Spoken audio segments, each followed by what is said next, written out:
Hello, everyone. I am Daisy Huang, Senior Vice President of Sales and Customer Success at Katalon. Hi, everybody. My name is Angeline Gavino, and I'm the Vice President of Customer Success at Katalon. Welcome to the Women in Tech podcast, your go-to space for celebrating the remarkable achievements, stories, and insights of extraordinary women in the ever-evolving world of technology. Each episode is a journey into the lives of these amazing women, where we uncover the stories, triumphs, and wisdom they've gained along their unique path. So, buckle up for an intimate conversation as we delve into the incredible stories of our outstanding guests. Harleen, thank you so much for joining the session today with Katalon. I'm very excited to learn about your journey in the last 20 years at Infosys, which is truly a world-renowned company. And there's a lot to learn here within the way that you started at Infosys, how has your journey expanded and kind of progressed over the last 20 years, and some of the key learnings that you would like to share with the rest of the audience. So I'm excited to be learning about your journey today, and that we'll treat this session in a way that's very interactive, a way that's very conversational driven, just like the way that I envision a fireside chat. Does that work for you? Sure, absolutely. I'm looking forward to that. And thank you for having me here, Daisy. Absolutely. Okay, perhaps. So let's start with an introduction then. Harleen, can you give us a quick summary and quick introduction in terms of who you are, how the last journey for you in the last 20 years, and kind of what led us to the conversation today? Sure. So I have been an engineer by profession. So I have done I'm born and brought up in India and in the northern part of India. So pretty much all my education happened there. And then I joined my career as well in that part of the country. However, after a couple of years, after like less than 2 to 3 years, I moved to the southern part of India because that's when I got married and, I shifted my base. My husband was already working over here. So pretty much settled in southern Bangalore, which is like part of South India. Mm-hmm. And been working with Infosys for 20 years since then. And what I typically joke with people, my work anniversary and my marriage anniversary falls in the same month. That's funny. So I have two celebrations in the same month of March. So that's really, I look forward to that month. So that's where I have been. And, personally, I have a young, I won't say young, she's a teenager. I'm dealing with a teenager daughter, and she's like in her school and keeping me busy whenever I'm not doing my office work. So that's where I come from. This. Absolutely. So it's a great introduction, and thank you also for sharing a little bit about your family to us as well. Always good to learn about beyond the professional life. What is it about your personal life that's driving you to show up every day? So it's very interesting that you started with Infosys 20 years ago. Can you walk me through how Infosys was? I would imagine Infosys was a very different company back then. And how did that kind of evolve, progress over the last 20 years? Yeah, absolutely. And before that, Daisy, what I really become very, enthusiastic talking about this one specific thing. When I was looking to change from, like I said, when I was like trying to move to this part of the country. So I was, obviously taking a couple of interviews to shift back to this side. And I always had in my mind that I wish I get, an offer from Infosys. That was a dream company for me. And it is not only for me, like me, I think the many young engineers and professionals in India have this dream of, working in Infosys at some point in time. And you wouldn't believe I got 3 offers. And as soon as I saw Infosys offer, I was like, I'm not even looking at the other offers. So that was, kind of drive and passion that I had to work for this company. And in fact, my husband still jokes with me that you would have not come to Bangalore had you not got Infosys offer, and you would have not married me. So that's the kind of, what everybody knows about my passion to join Infosys, and I was really looking forward to it. Now, coming back to, like you rightly said, it's been 20 years, a very, very long time. And the specific unit that I joined at Infosys is a huge company. So I will talk about, and the underlying culture values are uniform across all the units. But I'll talk specifically for the unit I belong to. It was just less than 1,000 people, and today we are more than 35,000. So you can imagine, the kind of that feeling of a small family which has grown to a very, very, very big family. And we developed very deep rooted bonds of those people who were the early starters in the group. And so I think it was a very, very exciting journey. One thing which I felt working for more than 20 years has not changed is the core values, right? So even if we have grown so much, but I still see the same kind of values which are carried forward from years on year. And that was also, and one of the things that I want to talk, and I think if you search a little bit on Infosys, you will see. So there are two things that everybody talks with a lot of pride. One is dealing with integrity and transparency, and second is drive for excellence. And these two are, I think, core values which the company has held for all these years. And these were the core values. If I look back and reflect, probably that time I didn't know why I'm attracted to this company, right? But now, if you go back and draw the dots, it's easier to draw all these dots in retrospect. So I think these were the core values which I felt very personally very close to my heart, and so does this company. So I think that's where there was a more of connection that happened unknowingly between company and a person. Yeah. So that's the journey, Daisy. I love it. Thank you so much for sharing that with me. And I think it makes me think about my journey before I joined Katalon. Some of the questions that I asked myself in terms of what needs to be true for me to consider Katalon, right? And to you, values and what you represent was a key factor. And I love hearing the fact that integrity as well as transparency were the two kind of driving forces that made you join Infosys, but then also stay with Infosys over the last 20 years because it's something that constitutes to you as a person. Very powerful. Okay.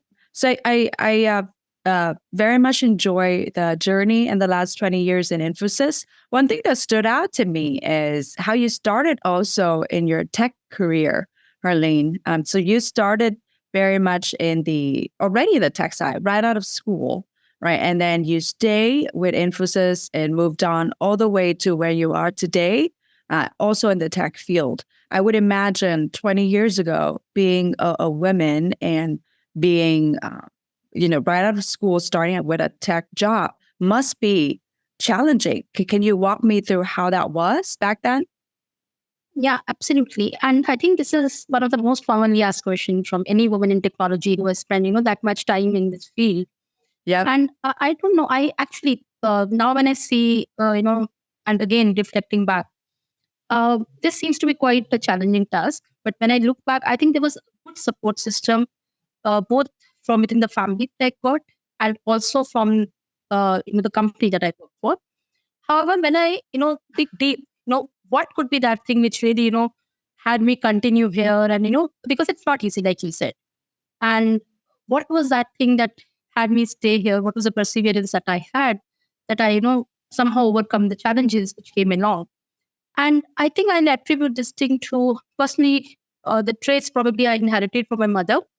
Uh, and when I look back, I think she was one of the very, very strong and courageous lady, probably being brought up by a woman who was extremely strong. And all those things came by default, just handling the challenging, standing in face of all those challenges that come to, and, not really shying away to put forward your perspective and really take it heads on, like you can say, right? So that, I think, set a base for me. And obviously, then on top of it, there was, I was lucky to have a family who was very, very supportive. In fact, whenever there is such discussions which happen, they'll be incomplete if I do not attribute a lot of that I have done or achieved to my husband.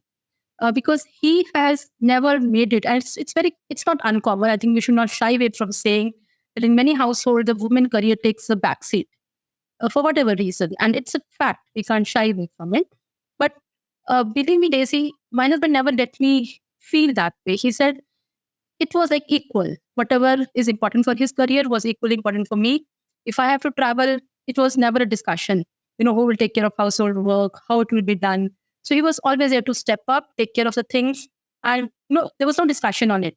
That I have a late night call, then what happens to the kid, who cooks, what happens, right?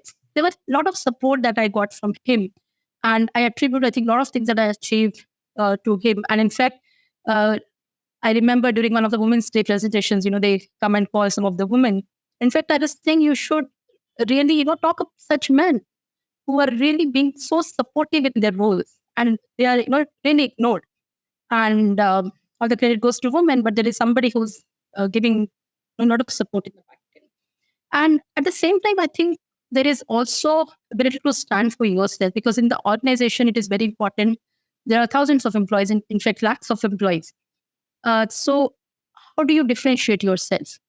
What is the value that you are bringing to table? It is irrespective of a man or woman. And of it's a business, and everybody wants to see the value that you bring to table. I understand there are additional challenges that a woman have to face and, overcome those.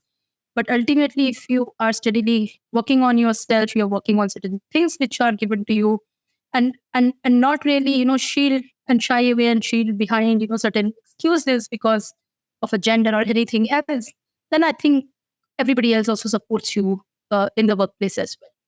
So that has been my journey, and I think I'm very grateful to a lot of people who have supported me during this journey. Wow, what a great background. So I think a lot of women that are successful in a professional environment, Harleen, also share the same experience, right? Supporting family, in particular, being raised by strong mothers and thinking that's the norm and there's nothing else that should be different from that. I myself very much relate to this as well. I was raised by a very strong mother, by a very strong grandma, and I thought that was to be expected. Yeah. And so like you said, right? I always saw my mom was always working. So for me, it was by default. For me, it was not an optional. That whether I could work or not work was not an option. I was like, I have to work. This is my career. I would work like anybody else. That's how I was brought up, and that's what's in my mind. That's amazing. And it's also the same feedback for your husband. The fact that he steps up, he takes care of the family, he takes care of the child when you have work duties, to me is really refreshing. And I think that's also very common with a lot of the successful women that I've seen in the workplaces, where there's more equality at home and people take turns, right? Understanding that it takes two to raise a family, and it takes two to, if you have action duty, then somebody has to take a step back and own more about house responsibilities and vice versa. So very powerful. And I'm sure many audience who listen to this webinar would find themselves nod their head. So, which is great. And I think another thing which I missed to add is, what has also helped me is asking for help. Because many times we shy away and we don't really stand up and ask for help, be it at personal life or professional life. We say, okay, well, I'll somehow figure it out on my own. Right? But I think we should raise our hand and we should say, I need help. I can't do it all on my own. And it's okay. It's not a weakness. I think it's how you build your support systems. That's also Sure. Which is a great point. I'd love to spend a bit more time on this. I'm sure in the last 20 years in Infosys, Harleen, you ask for a lot of help, and many people also come to you for help and for guidance and for advice, right? Could you perhaps walk me through a few instances or a few examples when you were able to find a mentor throughout your journey at Infosys, and how that helped shape your career or help shape your path at work, if there's a pivotal moment that was tied to these guidance? Yeah, sure. And Dizzy, as you would also agree, right? So typically, it's not just one person who will influence in your long journey of 20 years. There are many people who will come along and you will learn from them in different forms and fashion, right? And if I look back, so is the case with me, because there are many times there was one specific manager, and I started my journey into. So I started handling teams long back. I think I was too young. Sure. And but like you said, that time there was a lot of growth happening in the unit, and everybody was growing, and so were you, and you were given more responsibilities than you were really prepared for. But I think, and that in that role, I had to really manage teams and handle teams. That it's a different skill set. It's not really same as a technology skill set that you get. Yeah. And I did not know that I had an area which I really need to improve, which wasn't my listening skills. So I used to perceive that I am listening, but somewhere I was not really listening to my team members, right? So as soon as somebody says something, I try to respond and resolve the issues. And that's a time when that manager, in a very nice way, he came and told, I understand that you want to solve everybody's problem, but let them first explain what they are, wanting What their problems are. Yeah, what Makes sense. Don't just jump into trying to solve. I was so eager to, okay, let me help you. Very big lesson, and I'll say really shaped me up into the person I am in, and a lot of conversations that I do later to pause, listen completely, understand the listening skill. I think I really attribute to one of my managers who helped me develop that. Then there are also, there are instances, obviously, in 20 years, there'll be highs and lows in your career. And in one point in time, obviously, I was not feeling too good about whatever I was doing. The place I was in that time, I was really feeling that, I have to do something else, or, you start feeling little stagnation, or you're not sure what is exactly happening. And you just want to change something the way it is. And that's a time when I'm very grateful to one of the managers who took chance on me, right? So he gave me a kind of role which really shaped me to who I am today. So I was doing code, project management, delivery, the program management kind of role, and I was feeling that this little stagnation which is coming into whatever I'm doing. And this was a one very senior leader in our group, and I went and spoke to him, that I want to experiment something else. I'm also looking for growth, and I was very honest in that. It was, I was honest that I wanted a growth also. I feel I won't get the growth where I'm working today. And that's where he, sort of offered me something which I had not thought about. And that's where this whole role as, innovation, emerging technologies, all that started. And I had no experience of doing those things. I had no experience of, setting up innovation groups. I had no experience of working on emerging technologies. But I think that's when somebody takes chance on you, somebody trusts you, believes you. I think that was a really pivotal moment in my career, which, then you feel that somebody has taken, so much trust on you, and you really have to work hard to, reciprocate or do something about it. Not let somebody down by not really performing on those things.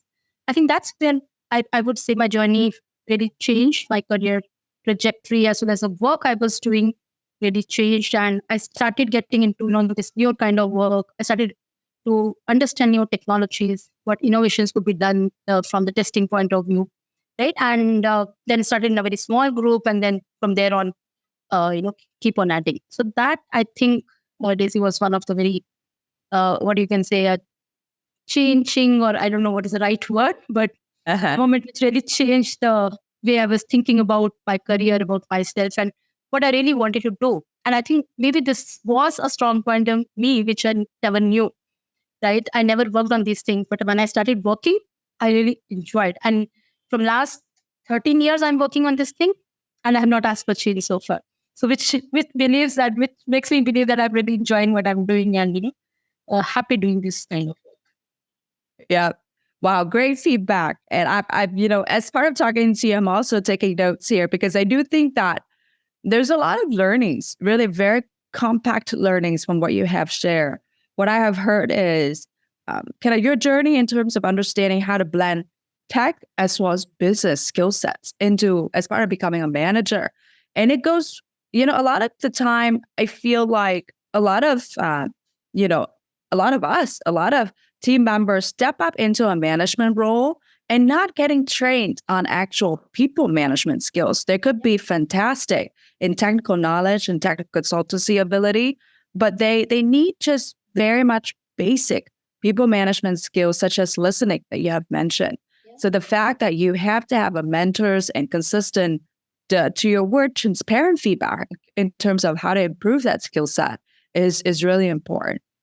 I also love the fact that you shared about asking for next step in your career. This to me is very brave. Not many people come to, their direct supervisors and say, hey, I'm stuck where I'm doing, and I need to explore a new path. And the fact that, your managers also take that feedback with open arms and recommending you with different avenues where they could leverage your skill set, to me is really powerful. And I think it also speaks volume about who you are as a person, because I think, honestly, a lot of the time, the advice that we would give to younger team members is you just need to ask. You need to be brave. You need to ask when things are not going well, and you have to speak up. Absolutely. And what goes in my mind is, if you do not ask, the answer is no. If you ask, maybe the answer will become yes. So at least go and ask. So that's what I take a chance by asking. I agree. What is the worst? And being in sales, I think people have to learn to accept no's, even if you receive no's. Right? I think a no is better than nothing at all. So there's a lot of learnings that you have shared here, and I'm sure there's a lot of younger, maybe fresh graduates or early in their career women right now at Infosys or worldwide. What would be perhaps the 3 advices you have for these young women as part of starting out a career? They haven't gone through the 20 years experience that you have yet, but what would be some things that you feel like could help save them some challenges down the road? Sure. And so I don't want to be a preacher, but I can share my experiences definitely, and people can pick up Sure. depending upon what suits in their context, right? Yeah. Because there's no one size fit all. So I can share my experiences, what worked for me, and some of these may work for others. So one of the first thing is, especially if you're young in your career, you are starting, I think first few years, you should really invest in learning and understanding and giving your maximum into your workplace, right?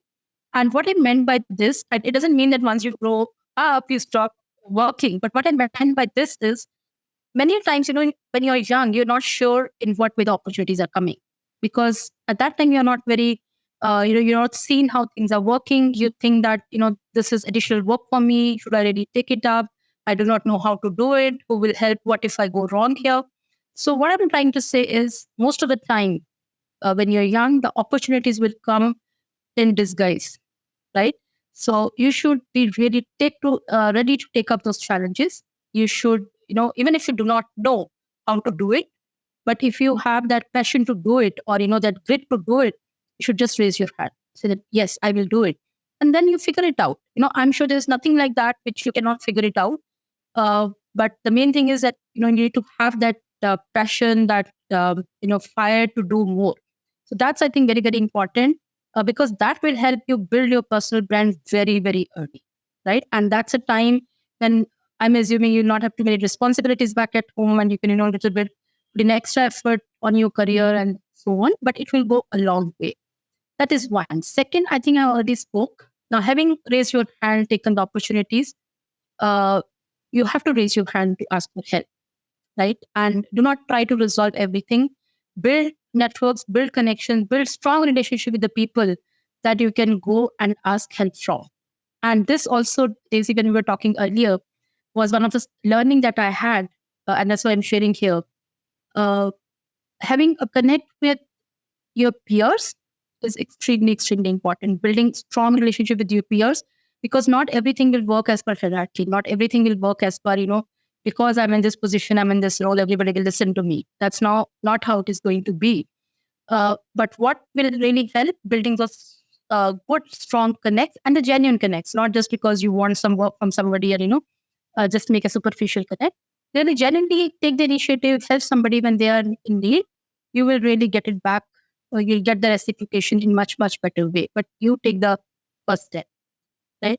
And third, especially because you asked for the women, and I know there are some inherent traits that all the women have, where we tend to be, underestimating our abilities, right? And we always want to be 100% sure before we, go for a next role, before we ask something, before we raise our hand. And it's connected to the previous two. You don't have to be 100% ready. You do not have to be over prepared for what you're asking for, and you need to display the confidence, right? Because I think we are self-doubting, self-judging ourselves so much that we do not display that confidence in our interactions, in meetings, and if you're starting early, you are not sure how to handle some of in these meetings, and it's full of people, of 20, 30 people in the room. prepare well and go. At least have a point or two which you can put on the table, right? And have confidence, build your allies who will support you in that group. But I think speaking up for yourself, standing up for yourself is equally important than asking for opportunities, putting in that best effort, building, strong allies at workplace. So I think this is what I think I have learned. So I'm sure, Daisy, you have also spent a good amount of time. I don't know how you echo some of my thoughts, or is there anything else that you have seen, while navigating your career, which worked for you? Yeah. I very much resonate with what you share. Actually, Harleen, as part of capturing your notes here, first is, I think the most important part is being open-minded about the opportunities. There's a lot of opportunities even internally at your company, similar to the change that you went through on the innovation arm, right? All the way to external opportunities. And I think as somebody who's very young in their career, they had to be understanding and be mindful and be cognizant of what are some of the potential upside should we take on new additional responsibilities. And I think in a way, that's about being fearless. That's about understanding, hey, I have the passion and the fire to go make things happen, but maybe I don't have the necessary skill sets, but that's to be added. At Katalon, I think we did this training with our team members. So we spoke about the skill and will factor. When we look at our team members and we look at also our future leaders, what are the two aspects that we are really evaluating our team members, and what is an area that they could grow upon? And so the skill part is really just their kind of expertise at the job, right? The way that they have acquired knowledge over the years and how they continue to grow from there. And the will is the attitude, the fire, the passion. And to me, somebody that really has to have both, and you need to be able to rank both. But I would say for somebody that's younger in your career, then you have to be understandable that the skill part might not be as high, but they have massive potential and massive upside in order to increase, as long as the will part is in the right place. So I very much respect that. And I think that the second thing is that you have raised is outside your family support that you have shared about your mother and your husband, you also need a family at work. It's from your peers, it's from your managers, from your team members. And in order to build this whole support system and this alliance, it allows you to drive things. It's funny now because I don't think there's any single initiative at Katalon or even at Infosys, I would imagine, that takes one person to execute. It takes a village, and you have to be able to get support from everybody in order to really, what I love using the term kind of mobilize, right? You need to mobilize the whole army around you in order to make things happen. Absolutely. And doesn't happen even, like I was saying, it's not, the organizations are structured like that, right? Everybody's not in your area of control. You have to influence people in certain way. You have to, that's where this, building those relations and all is very important.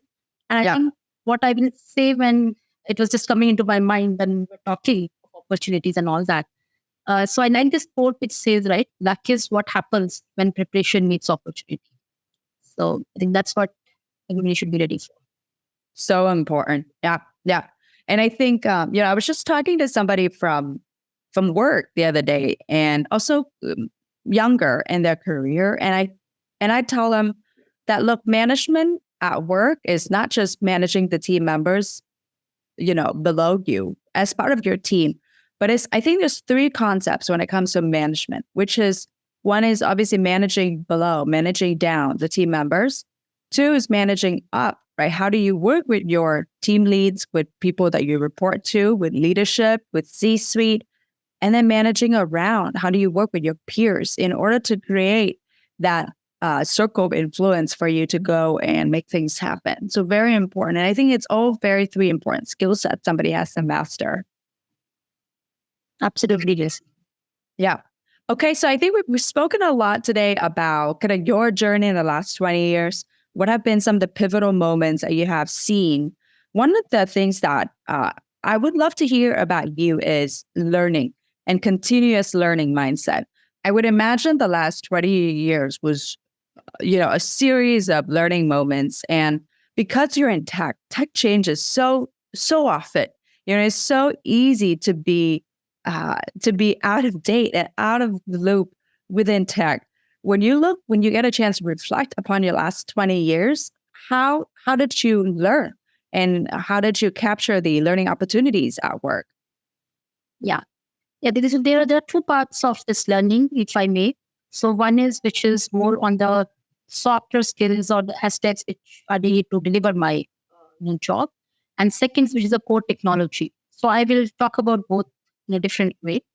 So Yeah. coming to the first one, which is how do I learn from all the interactions? How do I, when I'm interacting with somebody, what is the learnings that I'm getting from that? And one of the things that I want to share with you is, I don't know, by nature or by how I am very, very observant. Okay, I observe people even in the room very closely. And it's not only because of job. Even as a kid, I was very, very observant. Even if I'm not too vocal, I do not speak a lot, but I do observe most of the things very closely. I think that has really helped me to get what is happening around me, understand some of those trends which is happening around me, see where people are investing more time and so on. In fact, in some of the interaction, some people have called me also a sponge. That you absorb things around you so well. I don't know how you do it, right? And the crux of it, not really, at the superficial level, but what exactly is happening in the room, what is real, what is required, and so on. So that I think something I don't know if I acquired it or it was inbuilt, has really helped me in my learnings from the people, from all the interactions. And I treat every interaction very, very important, right? So who am I interacting? There are two things.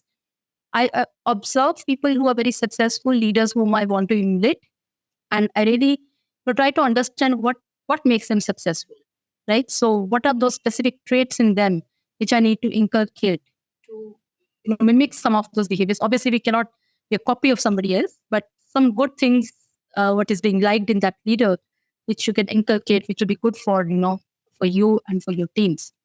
And at the same time, I also observe some of the behaviors when interacting with people, which I need to introspect. Do I carry such behaviors? Because it's very easy to ignore our own downsides. But when you see probably similar behavior in somebody else, then a bell rings. Oh, do I also behave like this with my team? Do I also respond like this with somebody? And I need to correct it, right? So unless and until you are in front of that situation, you feel I'm all good. I am like the best person on the earth. So that's another thing that I consciously try to do, observing and seeing what are some of the behaviors that I need to drop over a period of time and do less of them. And on the core work side, I think given that, and this I would say I was pushed to do that because the role that I picked up, I would have not survived if I would have not really taken that additional effort to learn newer things and newer technologies, newer things happening in the market and so on. And over a period of time, I think it became a habit. And I take out some time every week. Obviously, every day it's not possible, but at least every week so two things I do. So one, I try to read. Obviously, there's a lot of things on internet. There are a lot of YouTube videos, podcasts. At least three of them I try to watch in my areas that I'm working on. Second thing that I also do consciously, and this is again another thing we spoke about, what you have learned from some people, how they've inspired you, was another very, very senior leader in Infosys. And I was interacting with him, and I was in technology role. And he told, for you to be able to be up to date and be abreast of what is happening, the best way is sit with the engineers who are working on the ground. Look at the work they are doing. This weekly one, spend 30 minutes with one or two engineers. And that you will really understand how things are working. And I have taken them literally, and I try to do at least, if not every week, every alternate week, 1 hour with some team members, try to understand what they're doing. So I think the combination of both these things, one is my own offline reading from different sources, and second is interacting with those team members on the ground and seeing what they're working. And in that, I go as a student. I don't try to tell, no, you're not doing this right, wrong. I try to understand from them, okay, you tell me what you're doing, what framework you're doing, how you're using a specific technology, how your automation is running. Those kind of things I go and learn. I think that's what is helping me so far, Daisy. And I know learning is never enough and sufficient. There is no end to it. You can, do much more than whatever we are doing. But at least these some small steps is really helping me to stay at least abreast with what is happening around us.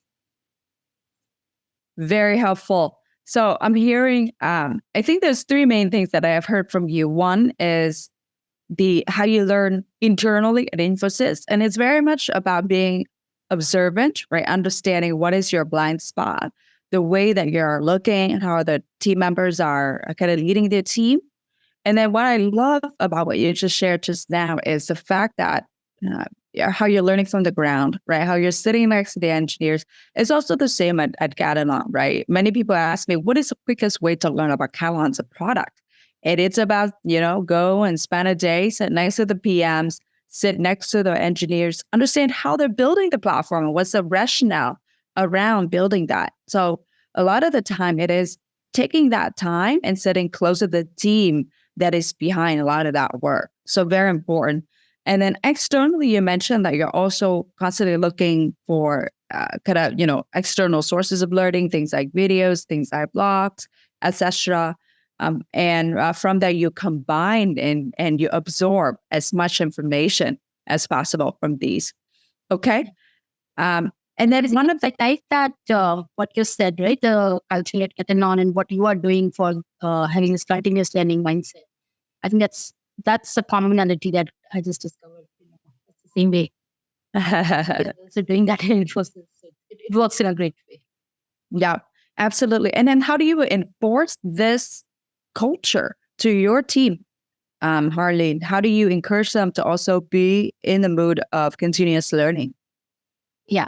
So there are two parts there. So like you would, I'm sure you're aware, Infosys, the culture itself is of continuous learning, right? So that whole learning platform and our whole learning ecosystem, we have a complete structure around learning and technology transformation and all that. There's a lot of focus, and there is a whole university kind of a setup that we have to train our people, to upskill people, to cross-skill people.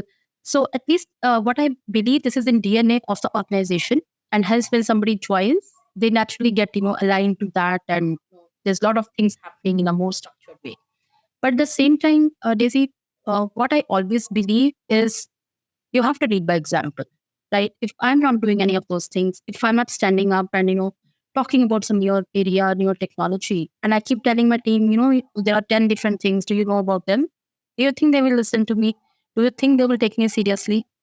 I doubt it. So that is where I try to, is in any of these things, and given in my role, it's also more important that I have to lead the way. I have to tell them that, yes, I'm there with you. I'm doing it. So whenever a new technology or new area comes, I try to read about it. I try to, share my thoughts with them in some meeting or some discussion. And then I, try to pick a few people who can form a small team and say, okay, now, do you guys want to think about this new area? Let's come back and brainstorm on this. So some of those things, which I try to inculcate. At the same time, when they see everybody around them is learning in a team, and this is one thing I like about, people I'm working with. Most of them are very, very passionate to learn new things, right? And it really encourages them. And, they go out, they try to also learn. And at the same time, there are structure, like I said, structure of rewarding people who are learning newer things, the people who are, so we have this whole credit system of how many points they earn by learning, how many badges they earn. So all those are there. But end of it, what I believe is you have to encourage them in other way by leading by example. You have to do some of those things. You have to take lead on those things and, encourage people to do it. And I don't really believe that by force, yes, people will, for a tick mark, there will be people who will take a training, but did they really understand that? Did they really imbibe in them whatever they've learned? Remains a question in that kind of setup. So that's how I encourage Daisy, and not really in a very forcible way, is what I would say. Yeah. Yeah. A lot of kind of leading by example, a lot of showing them, hey, this is what I believe is beneficial and I'm doing it myself. And then from there, once you're creating a culture and they start seeing their peers doing that, then it's starting to become a viral effect. And I also love the fact that it's part of what the organization believes in, what Infosys believes in as well. And that's what they stand for, and they encourage the team members to do so. So very, very helpful. Okay. So in the interest of time, I do want to pivot into the last part of this conversation, Harleen, to gratitude. So we spoke about your experience to date, right? You have gone through so much, right? A lot of learnings, a lot of changing yourself in order to adapt. Right. And then also the fact that you understand, what is the path of asking for changes and being very true to yourself and understand what you're looking for is also important. When you reflect upon the last 20 years for you, Arlene, what are you most grateful about regarding your career to date? It could be about things that you have learned along the way. It could be people that you have crossed paths with. It's about a new experience that you have been able to own and manage. What are some of the key things that you will always be viewing as milestones? Yeah. So, this is, so I think they have spoken about most of them in last, I think, 40, 45 minutes. But I can never speak enough about all those experiences and the things that I look back and I'm really thankful for. So starting from the very first thing that I got offer from Infosys for Infosys to hire me, I think maybe my life would have been different if I were not in Infosys, but I'm very grateful for that. And I'm also very grateful for giving me the same comfort feel for across 20 years. It's not easy, right, for our employee to feel the same sense of gratification, same sense of belongingness for so many years. So I think holding on to the culture and the values and giving them consistently for so many years is another thing I'm very grateful to. And like you said, all the people who have come along, there are many, many team members that I have worked with. There are many managers, like I took few examples, who have really helped me shape my path or the career that I am into today, right? And the opportunities that I got. So what I was talking about in a very, when I came into this organization, there were kind of opportunities that were thrown at me, which I was not sure if I should take it up, right? So, but somewhere people believed in me that she will be able to do and provided me the required guidance. And, it really helped me shape up those things. So all the opportunities that I got along, the openness, willingness of, accepting that, yes, somebody wants to change, somebody wants to do different things, understanding employees' perspective. I think that's another thing I'm really grateful. I don't know how many, I'm sure there are great organizations in the world, but I'm very happy to know whatever has happened. And obviously, there are a few moments which I really cherish. So having received some of the highest award of Infosys, it's called the Oscar Award of Infosys. So Oscar in that sense, but it is like award for excellence. And it's the highest and the most prestigious award of Infosys. And having received that multiple times for my different work that I've done over years, it gives me a great sense of pride. And I really feel, very proud about myself on such things. And one instance I want to share with you specifically here. The very first time that I got award for excellence, this is the Infosys Oscars. And they invite your families, the great gala celebration by inviting your families and all that, right? My daughter was just 3 years old and they call your name on stage. And I went there to receive the award, and my daughter and husband are sitting down in the audience. And I came back, what she's only 3 years.